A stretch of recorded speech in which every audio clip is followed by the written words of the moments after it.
Ito mga master, the new W Moto XR 200cc mga master. Ito ay underbone type. At meron tayong reference na sa Moto Griffin 200cc. So meron itong 200cc mga master, liquid cooled, single cylinder, fuel injected engine. At meron itong estimated maximum horsepower mga master na 19.4 horsepower or 15 or 14.5 kW, and mayroon din itong torque na 17.4 Nm. Mayroon itong featuring na advanced digital instrument panel mga master. So maganda na siya, digital na siya.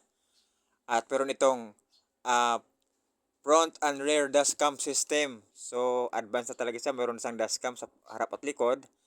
At meron pa siyang dual channel ABS at smart key system. So advanced na talaga siya compare sa ibang mga motor ngayon, latest na talaga siya, updated na. At meron din itong single cylinder at 4-stroke sa engine type. At meron din itong full LED setup mga master sa kanyang ilaw. So sa tingin niyo mga master, ito na ba talaga yung tatapos ng tinagurang King of Underbone ng Suzuki na Rider FI? So sa tingin niyo mga master, kaya niya bang sibakin ito mga master ang Suzuki Rider FI mga master? Pero kung sa specs lang mga master, sa kanyang mga features lang, talagang lamang na ito sa mga ibang mga brand ngayon na lumalabas. Kung ito man yung kanyang mga features ngayon mga master, talagang advanced na talaga siya, lamang na talaga siya sa kanyang features.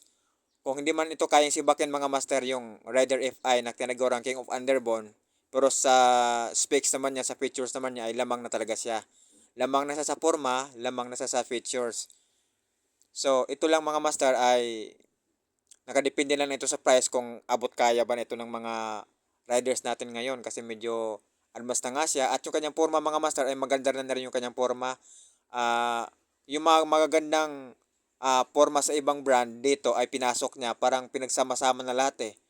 Kaya parang wala ka nang hahanapin pa, talagang pinaganda na talaga siya ng husto. Maganda yung kanyang kulay, yung kanyang looks, yung kanyang design, pati yung kanyang apakan, hindi na sa pang tricycle. Yung kanyang head may pagkahawig sa Sniper 155 at saka sa Rider FI.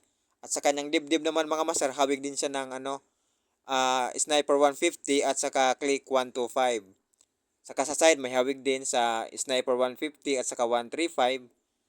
Talagang maganda siya sa looks pa lang, lamang na siya, at saka sa features niya. So yun mga master, kung sa tingin nyo, kaya na ba itong tumapat ngayon sa mga bagong latest model ngayon? Or kung papasok dito sa Pilipinas mga master, ikaw ba ay bibili nito? Dahil talagang maganda naman talaga siya.